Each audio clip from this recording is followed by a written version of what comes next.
खदीजा बाजी के हम पल्ला की नहीं है।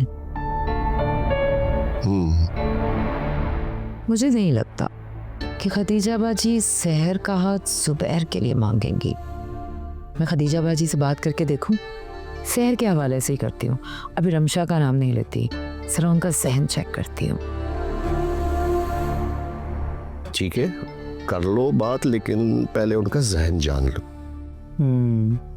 जुबैर पाकिस्तान आ जाए ना, फिर बात करती है।